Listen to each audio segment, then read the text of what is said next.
I recently bought the HomePod Mini as a gift for someone. It looked great, it sounded promising. Reviews were kind of okay on it. But when I checked in, this person didn't like it at all. So I thought maybe the person didn't know how to use it. So I asked someone else who's had it for a while, and same thing. So I had to bring it into my space and actually use it. And after about a month, here's what I found. It sounds incredible, but when it comes to actually being smart and everything else, it kind of falls apart. So let's get into it. Now, design wise, the HomePod Mini is a true Apple device. The body feels premium, it's woven in this fabric like mesh that has been surprisingly easy to clean. The cord, and this is where Apple lost me, it's permanently attached. The decision to leave this attached feels very Apple because then you have to buy multiple if you want this in different areas in your home. And as a consumer, I absolutely hate that. It would be better to just have it detached at the speaker itself. So moving this around has been a hassle, and I absolutely hate it for that. Now, the form factor, I think Apple has nailed this. It's the perfect size, fits in the palm of your hand, has this round oval-like shape, just perfect. Now, at the top, you get this light show that feels more aesthetic than functional. It lights up whenever Siri is processing a command, thinking, or listening to you, and that's just about it. A missed opportunity to show either what's playing, the cover art, or maybe just some animation of the waveform of what is playing. So a missed opportunity and more like an afterthought, really. In terms of design, it has its hits and misses. The non-detachable cable, the really great form size, the really great material. So it honestly is just above average. Not the best Apple design product and not the worst by any means. So really average design-wise. Now let's talk about the smart part of this smart speaker because the HomePod Mini is actually supposed to be a smart speaker. Now, unless you've been living off the grid, you know that Siri has fallen behind in the smart assistant game, generative AI, whatever you want to call it. Now, Apple partnered with ChatGPT just to stay in the game, and this integration could have been beautiful, but it feels clunky. Anytime you ask Siri something that is more difficult than set a timer, it defaults to asking for permission to use ChatGPT, which on the surface seems like a really good idea privacy wise, but when it does that every time, it becomes really annoying and mind blowing. Fortunately, I think that has been fixed in iOS 26. I'm playing around with that right now, and since that issue has been fixed, but imagine that experience on a speaker and being the brains driving a smart speaker. It's not just unhelpful, it's borderline useless. It feels like working with someone who doesn't know what they're doing and always has to ask for permission to ask for help. It's mind blowing, it's crazy.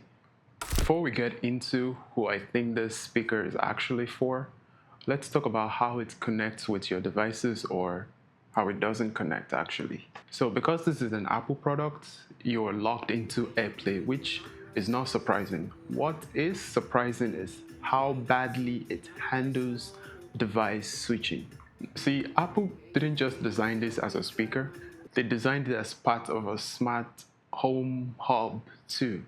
And I think this is the reason why connectivity with multiple devices is so terrible. See, when I first started testing the HomePod Mini, I had a simple plan. I figured I'd use it as a desk speaker connected to my Mac, and when friends come over or people come over to visit, they could just play their media by connecting to the device, to the speaker. I would even just switch from my Mac to my phone and just play music interchangeably. I was wrong. It didn't work that way at all.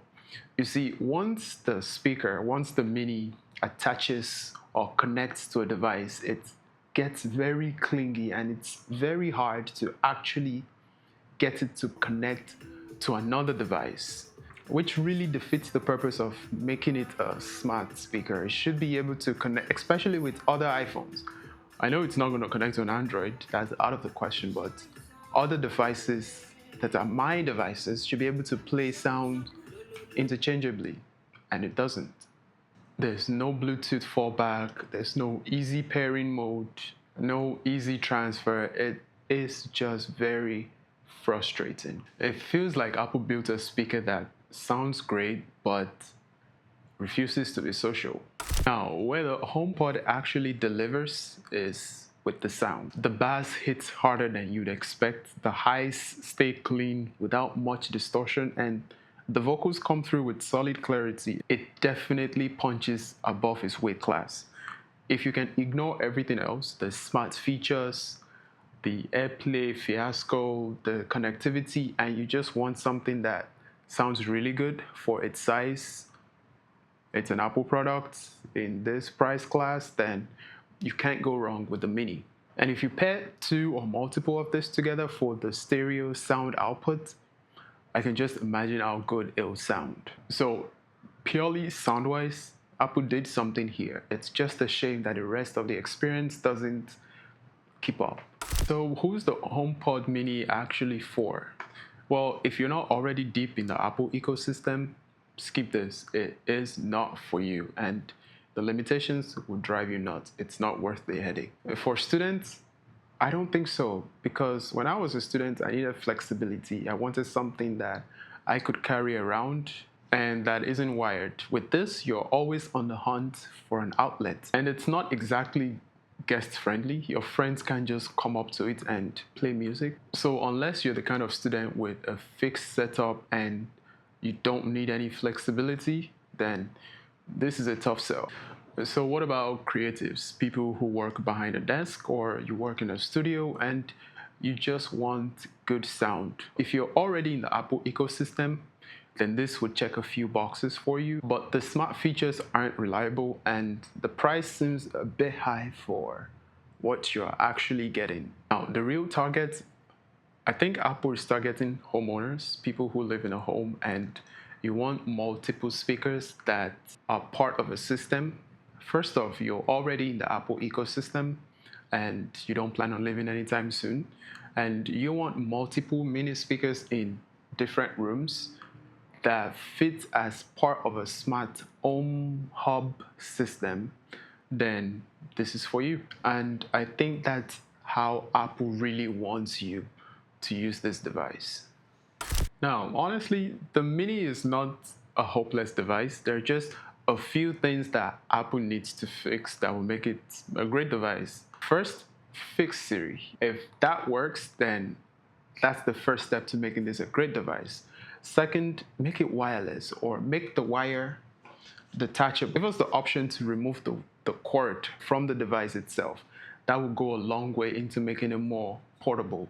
It already has a small, great form factor. There's no need to. Next, add easier device switching. I understand it's supposed to be part of a smart home hub accessory collection or whatever, but make it easy to switch to different devices and that would make it perfect. Lastly, do more with the glowing top. It's right now, it's just it's more aesthetic than functional. Make it more functional. So fix those four things, and I think the Mini would be really great. It would be hard not to recommend the Mini if those four issues are fixed. There are rumors that Apple is working on a new version of the Mini, and I certainly hope that's true because for a lot of people who bought this version, we're dealing with a lot of headaches that we shouldn't have to deal with. And if you haven't gotten one yet, take this as your sign to just wait. So, as a lot of Apple users will tell you, when it's good, it's really good. And when it's bad, it's frustrating. There is no middle ground. So, would you put up with a dumb assistant and all of the issues I've mentioned here for great sound in a small form factor tied into the Apple ecosystem? Let me know in the comments if these issues are just a me thing or if this is just how it is. So that's my mini review on the HomePod Mini. If you don't know, Now you do.